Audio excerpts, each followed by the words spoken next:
Polisi mencari orang yang memviralkan informasi tentang almarhum AM, remaja 13 tahun di Kota Padang yang meninggal diduga akibat disiksa polisi. Kapolda Sumatera Barat, Irjen Suharyono menyebut, informasi tentang kasus ini menyebar luas di media sosial tanpa bukti yang cukup. Pihaknya merasa menjadi korban trial by the press atau pengadilan oleh pers terkait dengan berita viral kematian AM. Kapolda menegaskan akan mengawal dan bertanggung jawab penuh dengan pengusutan kasus tewasnya AM. Dari Polda juga tidak tinggal diam. Dir Intelkam sudah jalan, Dir Krimsus sudah jalan. Untuk mencari siapa yang memviralkan itu, memeriksa itu, dia akan kita ambil, kita periksa, dia harus testimoni. Apakah kamu benar melihat, kamu kok ngomong begitu? Kamu kan sudah trial by the press. Sudah menyampaikan di press sebelum fakta yang sebenarnya, ada faktanya yang sebenarnya itu cukup bukti atau tidak, atau kamu hanya asumsi atau hanya ngarang-ngarang. Ini yang dirugikan sebenarnya kan institusi Polri.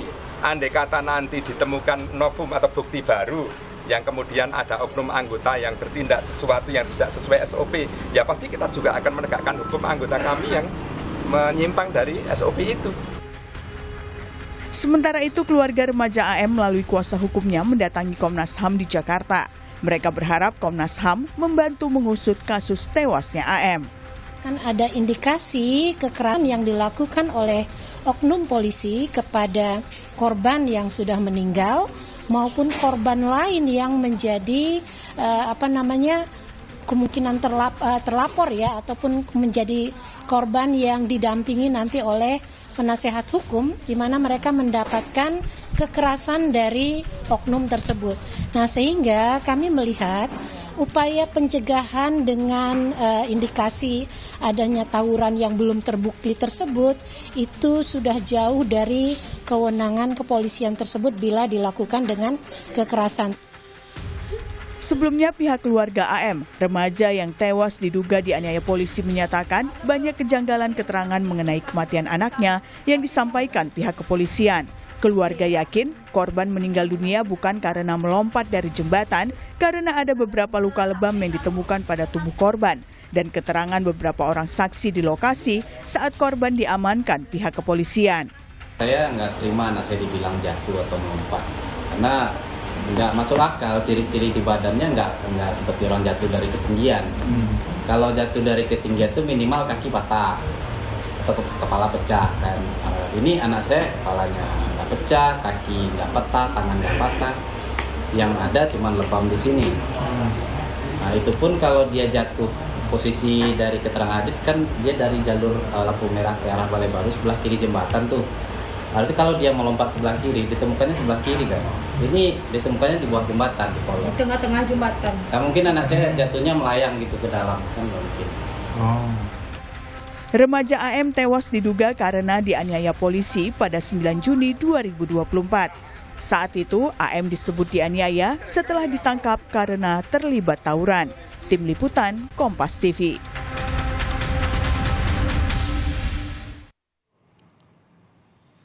Seorang remaja tewas diduga akibat dianiaya polisi setelah terlibat tawuran. Dugaan ini muncul setelah orang tua korban melihat sejumlah luka dan kejanggalan keterangan dari polisi. Apa yang sebenarnya terjadi dan bagaimana mencermati kasus ini, kita akan bahas bersama orang tua korban AM, berinisial AM, Afrinaldi Afif Maulana, serta Komisioner Kompolnas Yusuf Warsim. Selamat pagi Bapak-Bapak. Selamat pagi. Ya.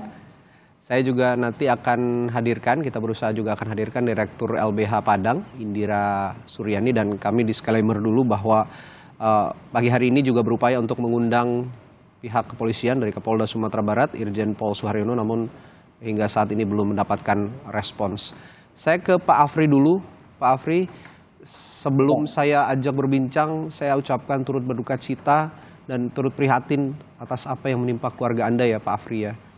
Ya, Pak Afri, apa saja yang menurut Anda janggal dari keterangan polisi terkait tewasnya anak Anda ini, Pak Afri? Ya, itu janggal menurut saya, Pak. Mengatakan anak saya jatuh. Dari kondisi badannya itu udah jelas kalau itu bukan jatuh, Pak. Itu luka penganiayaan. Dan polisi bilang itu ditemukannya 11 jam. Padahal anak saya kejadiannya jam 4 dini hari, ditemukannya jam 11 siang, itu sekitar 6 jam. Eh, dan itu pun di badannya itu luka lebam semua, Pak. Bukan luka patah karena jatuh dari ketinggian. Eh, Ya. dan itu pun di bawah itu sungainya dangkal cuman semata kaki orang dewasa dan banyak batu-batu di bawah. Kalau jatuh dari ketinggian itu patah harusnya. Karena Dan itu cukup tinggi jembatannya ya Pak ya? cukup tinggi, Pak, 30 Oke. meter lebih, Pak. Dan itu kondisi ditemukannya itu bukan seperti orang jatuh, tapi seperti diletakkan, Pak, telentang gitu posisinya, Pak. Baik. Lalu menurut keterangan beberapa pihak begitu, saksi juga ini anak Anda disaksikan berbonceng dengan temannya sendiri berinisial A ya sebelum akhirnya ditemukan tewas. Sudah dengar keterangan dari temannya ini berinisial A ini, Pak Afri, apa yang sebenarnya terjadi saat itu? Sudah, Pak. Mereka bilang sebelum kejadian itu mereka kumpul-kumpul di daerah Gaung dan mau ke arah Balai Baru. Oke. Dan pas di dekat Polsek Turanji itu mereka ditendang dari belakang, lalu terjatuh dari motor gitu, Pak. Dan terakhir si A ini bilang dia melihat anak saya itu ketika setelah dikerumuni polisi dia nggak ngeliat lagi katanya. Oke. Ini berarti menurut keterangan temannya ini bahwa temannya berinisial A ini dibawa oleh pihak polisian, sedangkan sempat melihat gitu sebelum dibawa anak Anda ini dikerumuni oleh pihak polisian dan setelah itu tidak bertemu lagi dengan anak Bapak, begitu ya kira-kira Pak ya? Ya, tapi ada juga saksi yang kami temui, mereka bilang saya ada dibawa ke Polsek katanya, Pak. Oke. Ya, saya ke Pak Yusuf Warsim dari Kompolnas. Temuan Kompolnas sejauh ini bagaimana Pak Yusuf soal kasus ini? Baik, terima kasih. Dari kami pertama turut berduka cita, innalillahi wa inna ilaihi raji'un. Nah, tentu kami sebagai pengawas pada saat ini ada dalam pemberitaan kami langsung memantau ke Sumatera Barat, minta itu didalami. Nah, sekarang kan sudah terang ini sebenarnya, ini korban ada meninggal, tentu apakah ini nanti bisa dijelaskan oleh orang tuanya. Ini apakah sudah divisum atau belum? Nah, jadi kan nanti ini kami Kompolnas tentu mendorong Polda Sumbar agar peristiwa ini diselidiki, dilakukan penyidikan, kemudian di penyidikan dicari apakah memang ada peristiwa pidana, apakah ini diduga penganiayaan atau lebih jauh lagi tentu ini diselidiki. Kalau memang itu sudah jelas, nantinya tentu dicari siapa terduga pelakunya. Intinya kami Kompolnas sebagai pengawas tentu mendorong agar ini diselidiki, benar-benar dipastikan penyebab korban meninggal ini apa. Nah, sementara yang ada dalam pemberitaan diduga dianiaya oleh oknum kepolisian, tentu ini semuanya dalam proses penyidikan. Berdasarkan bukti-bukti yang dikumpulkan nanti, apakah memang mengarah ke sana, tentu ini kita dorong. Nah, nanti bisa dijelaskan oleh Pak Rinal, ini sudah divisum belum? Kami sendiri pada hari ini barangkali akan memantau langsung, akan ke sana, tim Kompolnas, untuk meminta klarifikasi, penjelasan dari Polda seperti apa dulu penanganannya awal ini seperti apa. Nanti akan kami lihat, kami tentu akan menyampaikan saran dan masukan agar peristiwa ini dapat dijelaskan secara hukum.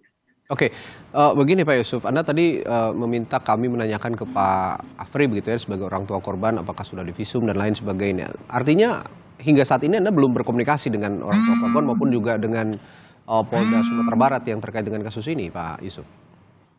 Kami kan perlu konfirmasi, kan bisa saja dijawab sudah, ternyata belum, kan begitu. Makanya perlu konfirmasi dari orang tuanya. Jangan sampai informasi yang kami terima sepihak. Kami sudah berkomunikasi dengan Polda Sumbar. Jangan sampai kami sepihak, perlu konfirmasi ke orang tuanya. Itu agar kalau sudah divisum, di situ akan bisa dijelaskan ini disebabkan oleh apa dan ini akan diselidiki tentunya nantinya. Artinya untuk menghindari subjektivitas juga Anda tidak hanya mengonfirmasi pihak kepolisian, tapi juga harus berkomunikasi dengan pihak korban, kan begitu Pak Yusuf ya? Betul. Kami terbuka untuk mendapatkan penjelasan apapun, termasuk apabila ada keluhan-keluhan, Kompolnas kewenangannya kan menerima saran dan keluhan dari masyarakat. Sama-sama kita kawal, kita dorong agar ini benar-benar diselidiki secara profesional. Apa sebenarnya peristiwanya? Apakah memang benar diduga ada oknum yang menyebabkan korban ini meninggal dunia? Ini yang kita kawal. Baik, kalau begitu saya tanya juga ke Pak Afri seperti pertanyaan Pak Yusuf tadi yang ingin ditanyakan ke Pak Afri. Pak Afri, sudah divisumkah ketika almarhum anak Anda ini dinyatakan meninggal dunia begitu? Sudah ada upaya visum sejauh ini? Sudah, Pak. Itu visum kami lakukan pada hari Senin, itu penemuannya hari Minggu dan kami lakukan otopsi pada hari Senin, Pak. Sampai sekarang itu hasilnya belum kami ketahui, Pak. Bahkan hari Jumat kemarin kami tanya itu pas 11 hari, terus kata Pak Kasat Polresta katanya hasilnya belum keluar katanya, Pak.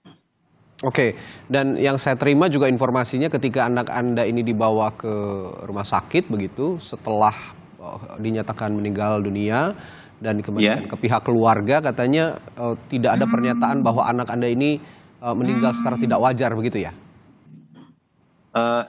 Iya, Pak. Gimana, Pak? Ya, jadi anak Anda ini dinyatakan meninggal normal, jadi bukan meninggal secara tidak wajar ketika keluar dari rumah sakit begitu kira-kira ya? Informasinya yang saya dapat begitu? Belum, Pak. Kebetulan pas penyerahan jenazah itu kami cuma dikasih surat kematian dan itu di dalam surat itu kosong, nggak ada penyebab. Nggak ada keterangan apapun begitu kan? Artinya dianggap meninggal secara wajar begitu kan? Ya bisa jadi, Pak, karena yang dilingkari itu penyebab kematian belum diketahui, Pak. Oke, ya karena kalau memang anak Anda ini diduga penyebab kematiannya adalah dianiaya oleh pihak kepolisian, biasanya surat kematian itu disertakan bahwa anak Anda ini meninggal secara tidak wajar. Tapi itu tidak ada di dalam surat keterangan kematian begitu ya? Oh, tidak ada, Pak. Cuman dilingkari belum diketahui. Oke. Nah, sejauh ini visum belum didapat. Lalu berarti selama ini pihak keluarga baru mendapatkan kesimpulan sendiri bahwa anak Anda ini meninggal secara tidak wajar begitu ya? Iya, Pak, karena kami lihat dari kondisi badannya kondisi kan, Pak. Badannya ya? Iya. Oke. Setelah melihat itu Anda baru menyimpulkan bahwa ini ada ketidakwajaran kematian anak Bapak ini begitu ya? Iya, Pak. Ya. Oke. Dan itu pun karena ini, Pak, juga karena saksi-saksi yang kami temui yang malam itu semuanya disiksa oleh anggota polisi, Pak. Oke. Sejauh ini sudah ada upaya untuk menggandeng Komnas HAM, Pak Afri? Iya, sudah, Pak. Kami langsung ini ke LBH, Pak. Ke Komnas HAM sudah, Pak. Sudah. Oke. Nah, pada saat ke LBH apa saja yang dikonsultasikan dengan LBH, Pak Afri? Saat ke LBH kami langsung meminta bantuan, Pak, karena kami curiga ini kematian anak saya ini tidak wajar awalnya, Pak. Okay. Makanya kami langsung ke LBH meminta bantuan hukum, Pak. Baik, ini yang sudah ditempuh upayanya dan juga sudah menghubungi Komnas HAM ya untuk. Ya, dan kami akan rencana untuk meminta keterangan hasil otopsinya, Pak. Otopsi ya, dan juga hasil visum yang kabarnya juga belum ada ya? Belum ada, Pak. Oke.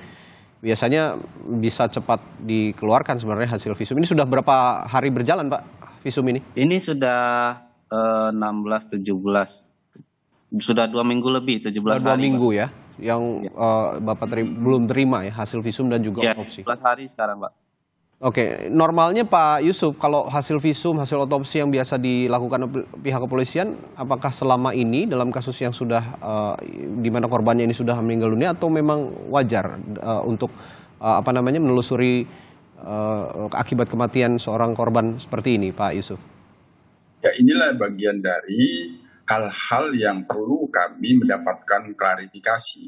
Sejak kapan ditemukan korban, siapa yang pertama sekali menemukan, apa laporannya ke polisi, sehingga mencuat informasi ada dugaan disebabkan oleh oknum. Nah, ini yang harus kita klarifikasi, termasuk kan tadi saya masih minta konfirmasi, jangan sepihak informasi yang kami peroleh sehingga tadi sudah clear bahwa benar sudah dilakukan visum dan belum diketahui hasilnya. Tentu ini bagian dari hal-hal yang kami mintakan klarifikasi, jangan sampai sudah ada hasilnya tapi belum disampaikan atau diberitahukan ke pihak keluarga korban.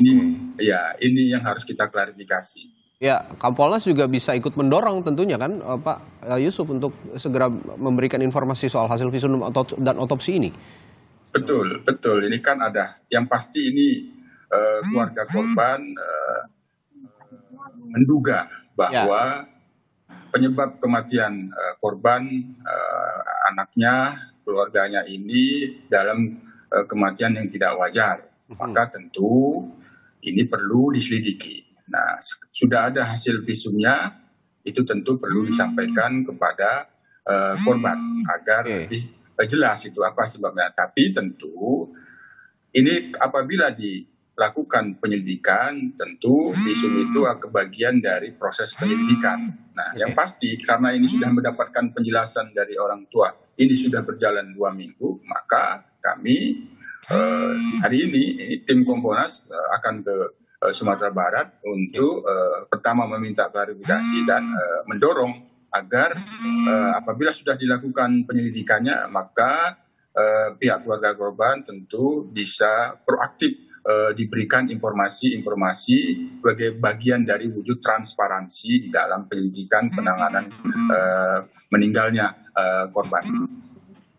Oke, Pak Yusuf begini, ini ada catatan khusus dari Komisi untuk Orang Hilang dan Korban Tindak Kekerasan, Kontras begitu ya. Ini mencatat ada kasus kekerasan dan penyiksaan oleh anggota polisi yang tidak bergeming atau tidak berjalan kasusnya dalam 3 tahun terakhir yang mencapai 600-an kasus. Ini dikarenakan menurut mereka, menurut Kontras, budaya kekerasan di kepolisian ini termanifestasi dalam tugas-tugas polisi di lapangan termasuk pengawasan yang lemah. Ini ada poin pengawasan yang lemah, di mana ini adalah ranah Kompolnas juga untuk mengawasi kinerja kepolisian. Bagaimana respon Anda soal ini? Ya, pengawasan lemah tentu dilihat dari mana dulu. Nah, kalau dari sisi regulasi ya memang kita punya keterbatasan untuk bisa mengawasi secara lebih tajam. Misalnya pengawasan kita kan paling sesuai dengan ketentuan peraturan perundang-undangan. Kita mendorong agar penanganan kasus-kasus itu dilakukan secara profesional, misal dengan adanya penerimaan saran dan keluhan masyarakat. Nah, ketika kasus mendapat perhatian publik, kita kan sudah mengerti bagaimana publik menyorot itu, maka kita memantau langsung.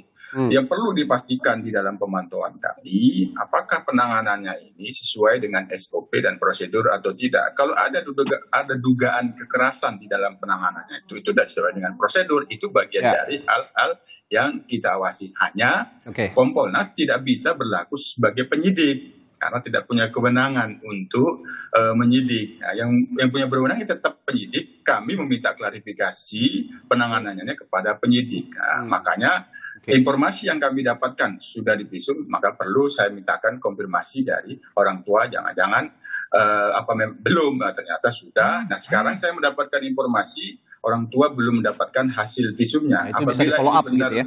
Ya, sudah 2 minggu. Nah, ini kita harus dorong agar pihak kepolisian proaktif memberikan perkembangan penanganannya kepada keluarga. Itu bagian dari, sekali lagi, wujud transparansi.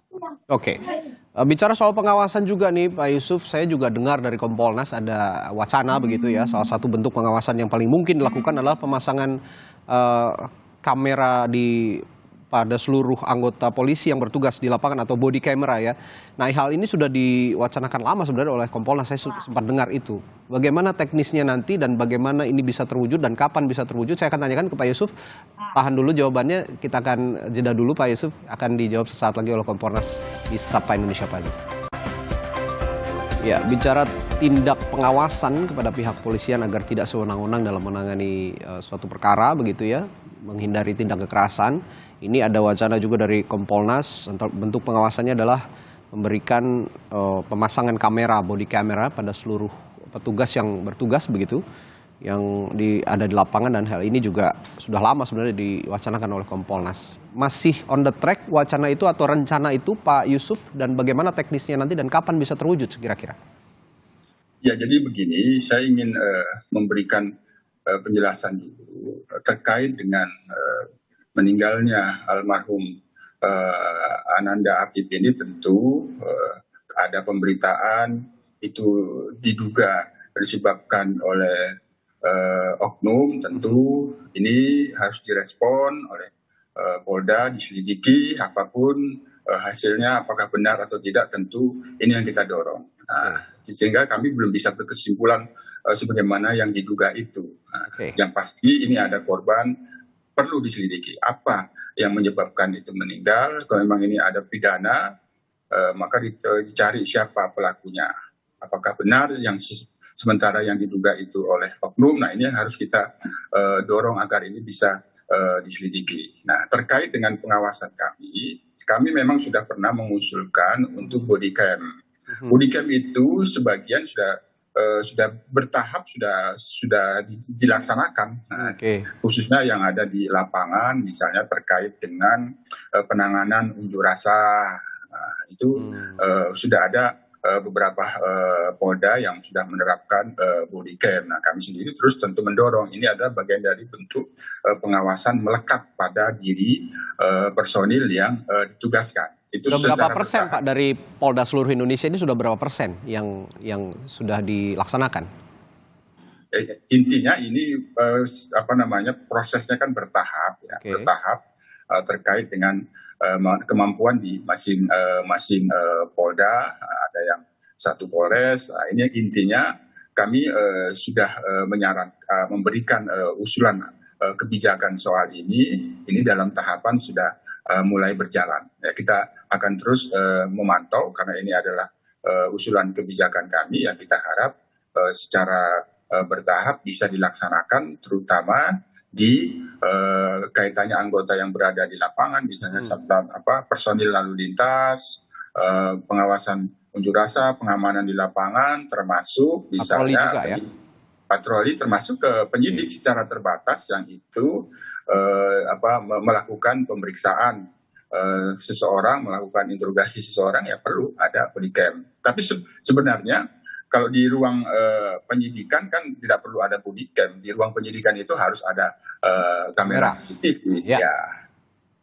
Ya, ini yang harus juga kita wujudkan bersama, bahwa memang kalau memang ada wacana seperti itu, dan itu positif. Kata Kompolnas sudah beberapa Polda sudah melaksanakan hal itu. Semoga bisa cepat terlaksana untuk seluruh petugas kepolisian agar bisa juga kita mengawasi bersama, dan bukti otentik itu scientific yang ilmiah begitu, ini bisa terbukti jika memang sudah ada body cam itu ya.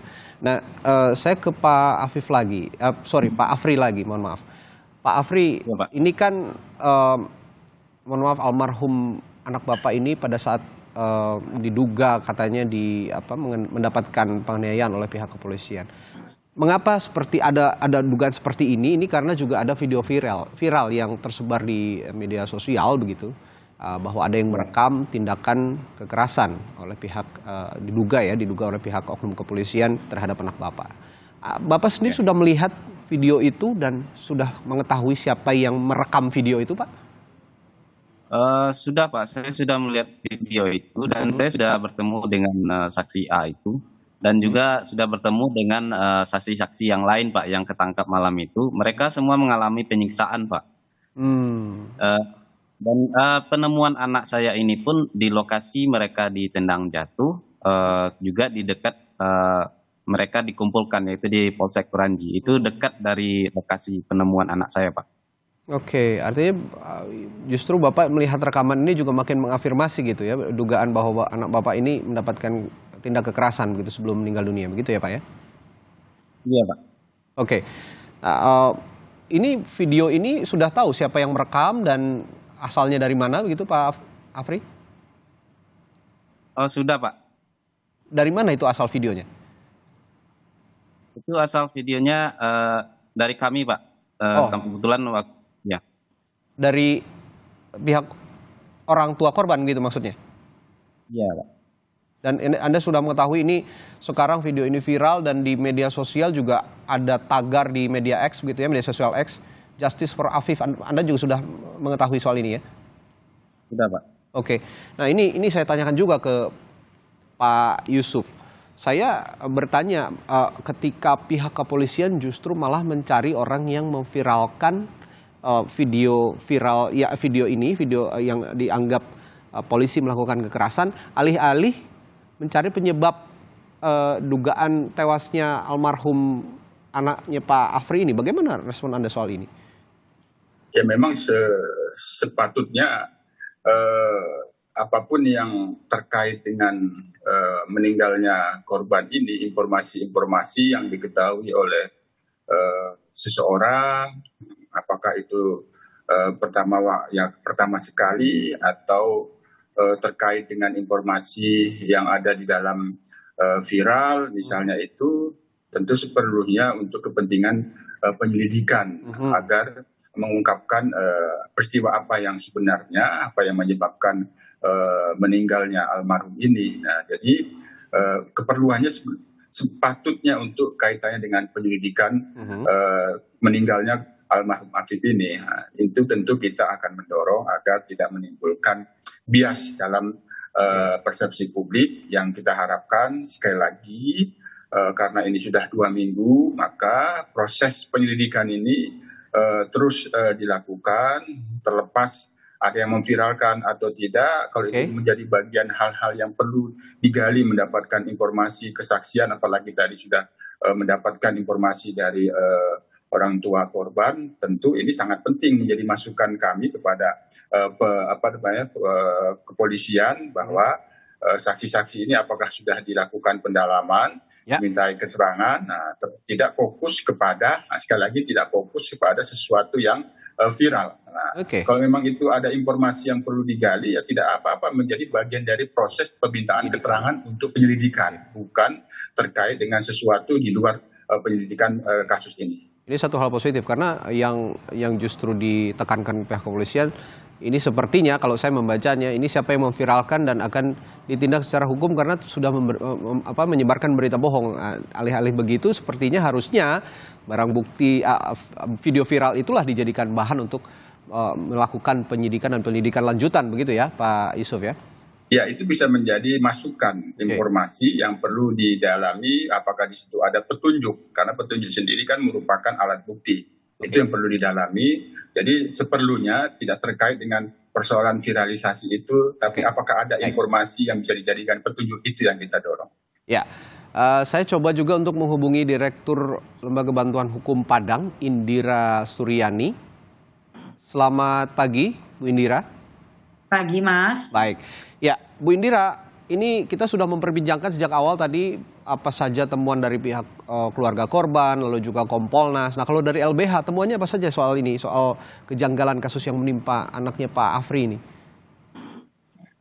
Jadi memang pertama ya, kenapa LBH Padang sangat yakin ada penyiksaan itu saat kejadian. Satu, memang lebam di tubuh korban, dan kami temukan korban-korban lainnya juga mendapatkan kekerasan dan penyiksaan begitu. Kan kami juga menemui mereka langsung, lalu mengidentifikasi, memfoto, mendokumentasikan begitu. Ketika Polda Sumbar mengatakan mereka yakin bahwa tidak ada prosedur yang dilanggar saat itu, kami merilis foto-foto yang kami miliki begitu. Dan nanti kami sekitar jam 11 akan ke Propam Polda Sumbar untuk melaporkan hasil temuan kami ini, agar kemudian kami ingin meyakinkan kepolisian memang saat itu terjadi penyiksaan begitu, karena memang dari hasil foto, identifikasi kami, keterangan saksi-saksi anak seperti itu. Dan kemudian kemarin kami juga berupaya ya datang ke lokasi TKP di bawah jembatan Kuranji. Saya pergi dengan tim ke sana dan berbicara dengan beberapa warga yang ada di bawah jembatan yang melakukan proses rekonstruksi begitu ya, proses perbaikan alur air. Jadi saat itu dari keterangannya dia katakan saat kejadian air itu sangat dangkal sekitar selutut begitu ya. Saya juga sempat menanyakan di mana pastinya mayat Afif Maulana ditemukan. Dia menunjukkan, dan kemudian warga mengatakan saat itu air dangkal dan sekarang air ini dalam karena sudah kami keruk dengan eskavator ini begitu, karena dalam proses pengerjaan. Nah, dalam situasi itu yang kami lihat bahwa kalau memang ada terjadi lompatan mungkin lebih fatal lagi akibatnya begitu. Dan kami juga memperhatikan konferensi pers dari Polda Sumbar yang mengatakan bahwa lebam-lebam di tubuh korban ini kuat indikasi adalah lebam mayat gitu. Kami saat ini sudah berkontak gitu ya, mencari dokter-dokter forensik yang kami kenal untuk menanyakan soal lebam mayat, dan dari hasil itu kami temukan bahwa lebam mayat itu bukan muncul 7 sampai 8 jam begitu. Jadi ada informasi yang kami terima dari dokter forensik lebih dari itu begitu ya. Dan kemudian kami juga akan mengambil hasil otopsi ya, meminta salinan otopsi, karena kami berpikir bahwa jika memang kami masih meragukan hasil otopsi ini, kami tentu akan mencari second opinion atas kasus ini begitu, mencari dokter forensik lainnya. Itu yang akan kami lakukan ke depannya, Bang. Baik, otopsi juga belum ada hasilnya dari pihak kepolisian. Tadi juga Pak Afri bilang hasil visum juga belum didapatkan begitu ya, Bu Indira ya? Iya, ini agak lama ya, karena waktu itu keluarga mengatakan sekitar sekitar ini ya, visumnya itu kan sebelum dikuburkan begitu, dan ini cukup lama hasilnya, dan kami mendesak juga segera mengeluarkan hasil visum dan otopsi, dan tentu saja keluarga dan kuasa hukum ingin mendapatkan hasil otopsi itu. Oke, dari sejumlah fakta yang sudah Anda utarakan tadi, ada sejumlah kejanggalan, tapi di sisi lain polisi menyebut tidak ada nama AM atau anak dari Pak Afri ini ya, yang diduga menjadi korban di daftar remaja yang ditanggap karena diduga hendak melakukan tawuran. Artinya AM tidak pernah dibawa ke kantor polisi. Bagaimana Anda bisa mematahkan argumentasi polisi ini, Bu Indira? Jadi ada beberapa titik yang perlu dicurigai. Pertama di jembatan, lalu di depan Mapolsek Kuranji, Kapolsek Kuranji, dan di Kapolsek Kuranji, lalu mereka dibawa ke Polda Sumbar. Jadi ada keterangan, mungkin itu sudah digelar juga di beberapa media. Ada keterangan salah satu anak yang kemudian itu juga yang kami temui, dia juga menjadi korban penyiksaan, dan dia katakan dia melihat satu anak masuk, dia duluan ada di Polsek Kuranji dan anak itu masuk begitu dengan beberapa orang, dan ada di dekat dia begitu agak jauh, dan kemudian kami lihatkan, kamu tahu namanya siapa? Tidak, apakah orangnya ciri-cirinya begini? Dia waktu itu pakai baju ini, dia mengatakan iya dia. Dan kemudian dia katakan dia sempat minta ampun ketika saya melihat, saya dipaksa untuk melihat ke arah lain oleh polisi, dan saya juga dipukul kepalanya, dan saya waktu itu setelah mendengar dia minta ampun, polisi berkata ada yang pingsan, ada yang pingsan. Nah, itu keterangan yang kemudian kami kunci ya, dan kami tentu ingin segera saksi-saksi ini dilindungi begitu, karena memang dari hasil investigasi kami ada beberapa titik-titik yang kami curigai, apakah di jembatan, di Mapolsek, dan juga di depan Mapolsek begitu. Ada 3 titik itu yang kemudian harus diidentifikasi dengan jelas begitu, di mana keberadaan korban saat itu. Oke. Ini yang saya tekankan juga, saya highlight tadi dari pernyataan Ibu Indira bahwa harus juga ada perlindungan saksi, sehingga tidak lagi atau merasa terancam ya saksi-saksi ini jika memang nanti lanjutan dari penyelidikan dalam kasus dugaan kekerasan yang dilakukan oleh pihak kepolisian ini berlanjut begitu. Nah, saya ke Pak Yusuf lagi. Pak Yusuf, Anda juga sepertinya dari Kompolnas tidak akan bekerja sendiri begitu ya, dan akan ada kolaborasi dengan KPAI, LPSK, lalu juga KPPA yang ada di daerah di Padang sana. Sejauh ini sudah terkoordinasikan itu semua untuk mengusut dugaan kekerasan dari kepolisian di Padang ini, Pak Yusuf? Baik, dari kami dan KPAI sudah melakukan komunikasi dan koordinasi dari sejak awal mencuat dalam pemberitaan viral. KPAI meminta kami untuk memberikan atensi. Itu sudah kami lakukan dengan KPU, jadi sama-sama kita kawal, apalagi kalau memang ada pengaduan ke Komnas HAM, tentu karena Kompolnas punya MOU dengan Komnas HAM, pasti kami akan bersinergi dengan Komnas HAM mengawal kasus ini. Apalagi tadi dijelaskan oleh pihak Ibu Indira kaitannya dengan penanganan tawuran, apabila memang itu ada diduga melanggar SOP, tentu pihak Polda Jabar tidak akan sungkan-sungkan akan memberikan penegasan kepada yang melanggar SOP di dalam apabila ada penanganan tawuran yang itu diduga ada kekerasan, pasti kami pastikan itu akan diberikan sanksi nantinya. Hanya sekali lagi, karena ini sudah ada korban almarhum Api, tentu kita harus mendorong ini diselidiki secara profesional. Apakah memang benar ini disebabkan oleh adanya ulah oknum? Tentu hasil penyelidikan inilah yang sama-sama kita kawal, kita dorong, apalagi sudah ada pihak LBH Padang. Tentu informasi apapun yang dimiliki kami sangat terbuka untuk bisa menerima apapun keluhan-keluhan, sama-sama kita kawal agar ini benar-benar bisa dituntaskan siapapun yang diduga pelakunya nanti kalau memang itu diduga disebabkan oleh adanya penganiayaan. Oke, baik. Pak Afri, tadi juga sempat disinggung soal perlindungan saksi dan korban. Sejauh ini Anda sebagai pihak keluarga pernah mengalami hal-hal yang tidak menyenangkan begitu atau intimidasi misalnya selama Anda melaporkan dugaan kekerasan yang dialami almarhum anak Anda ini, Pak Afri? Kalau saya pribadi nggak ada, Pak. Cuman paman anak saya itu mendapat perlakuan ketidaknyamanan, Pak. Bentuknya seperti apa ketidaknyamanannya? Seperti selalu ada orang yang berdiri di depan rumahnya pakai motor, melihat rumahnya itu sering, Pak. Di dini hari, malam hari, tengah malam, siang juga sudah ada kata-kata menakut-nakuti paman anak saya juga. Gitu, Pak. Pokoknya yang mengalami itu paman anak saya yang kebanyakan, Pak.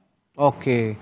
Tapi dari pihak keluarga inti sejauh ini belum ada pengalaman seperti itu ya. Tapi ada paman dari anak Bapak ya. Artinya adik atau kakak dari Pak Afri ya? Kakak dari istri.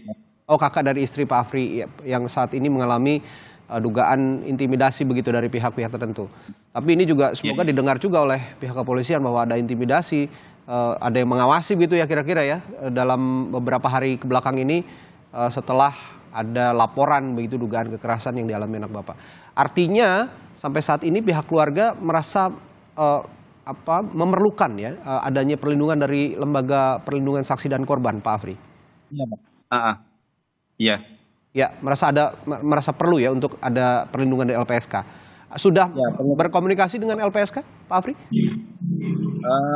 Belum, Pak. Baru dengan LBH, Pak. Kami komunikasi minta perlindungan. Oke. Kalau gitu saya ke Bu Indira lagi. Perlukah segera akan ada koordinasi dengan LPSK untuk melindungi saksi dan korban ini, Bu Indira? Iya, hari ini anggota LBH Padang yang ada di Jakarta, mereka akan datang ke LPSK pada siang hari ini meminta perlindungan. Dan kami ingin ini disegerakan begitu agar kemudian perlindungan saksi-saksi lebih terproteksi, apalagi ini anak. Dan kemudian jujur saja, Bang, sebenarnya sebelum saksi A itu datang ke Polres, dia sudah bertemu dengan kami dan kami sempat mencatatkan keterangan dan ada beberapa keterangannya yang berbeda dari yang dia berikan ke kami dan keluarga dan yang diberikan ke kepolisian. Keterangan apa itu, Bu Indira? Jadi waktu itu saksi ini mengatakan bahwa dia kemudian memang ada komunikasi soal akan lari atau melompat itu dan kemudian kami menanyakan apakah kamu melihat dia lompat dan kemudian dia mengatakan tidak dan kemudian dia katakan dia dibekuk dan dia melihat dikerumunin gitu. Terakhir kali dia melihat AM ini dikerumunin begitu. Dan waktu itu karena dia anak, tentu saja kami tidak bisa meminta kuasa langsung kepada dia. Tentu kami izin kepada keluarganya yang memberikan kuasa kepada kami. Lalu kontak kami keputus dengan mengatakan dia punya semacam om lah di Polda atau apa begitu. Nah ini situasinya dan kami hilang kontak sampai saat ini tidak bisa kami temui. Oke, ini perbedaan keterangan ini juga diduga mungkin saja ada intimidasi di tengahnya sehingga ada perbedaan keterangan itu begitu ya Bu Indira ya? Ya, karena kita harus ingat kasus AM ini bermula viral ketika saksi A ini diwawancarai oleh keluarga dan kemudian di-up langsung di media sosial. Sehingga kemudian datanglah banyak pemberitaan itu dan kami turun karena kasus ini viral di media begitu. Dan keluarga juga datang ke kami dan kami ditemankan oleh keluarga untuk bertemu dengan saksi-saksi lainnya, anak-anak lainnya yang juga mendapatkan tindakan penyiksaan begitu. Jadi proaktif keluarga untuk mencari saksi-saksi dan kemudian mendokumentasikannya itu sangat luar biasa sebenarnya. Dan ini yang harus kemudian kita kawal bersama untuk keadilan bagi Afif Maulana dan kawan-kawannya. Baik, ini juga sudah cukup viral juga, ada tagar Justice for Afif begitu di berbagai jejaring media sosial. Semoga ini bisa juga didengar oleh pihak-pihak yang berkepentingan untuk mengungkap apakah betul ada dugaan kekerasan yang dialami oleh Afif, Ananda Afif atau tidak. Terakhir saya ke Pak Yusuf dan juga nanti ke Pak Afri ya. Pak Yusuf, ada pesan yang ingin Anda sampaikan sebelum saya tutup perbincangan kita pagi hari ini? Ya, sekali lagi kami hari ini akan memantau langsung di Polda Sumbar, tim akan ke sana meminta pertama klarifikasi dulu, nanti kita akan mendengarkan apa yang sudah dilakukan pihak kepolisian di dalam penanganan ada korban almarhum Afif ini yang meninggal dunia. Kira visumnya bagaimana, nanti kita akan mendapatkan penjelasan dan kami akan mendorong apapun perkembangan terkait dengan penanganan yang sudah dilakukan, tentu dari pihak keluarga perlu diberikan informasi sebagai wujud transparansi. Nah, terkait dengan yang terakhir disampaikan oleh Ibu Indira tadi, terkait dengan saksi tadi itu perlu kita dorong nanti agar dimintain keterangannya, dan itu sekali lagi dilakukan secara profesional, transparan, dan akuntabel sehingga terhindar dari dugaan-dugaan apapun yang itu kaitannya dengan ancaman ataupun intimidasi. Baik, Pak Afri, terakhir apa pesan Anda untuk publik dan juga mungkin pihak kepolisian sebelum saya tutup perbincangan kita pagi hari ini? Silakan Pak Afri. Pesan saya semoga Pak Kapolda benar-benar mengusut kasus ini dengan benar gitu dan secara terbuka, terang-terangan. Jangan ada yang ditutup-tutupi. Ya. Oke, baik.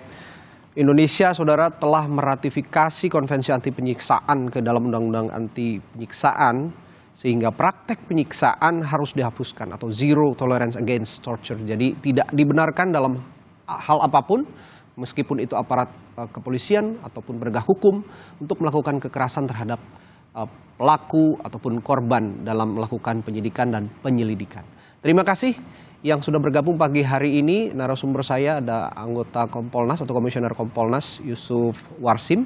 Lalu juga ada orang tua dari almarhum korban AM, Afrinaldi, dan juga ada Direktur LBH Padang, Indira Suryani. Sekali lagi kami prihatin dengan apa yang dialami Pak Afri dan keluarga, turut berduka cita ya Pak Afri.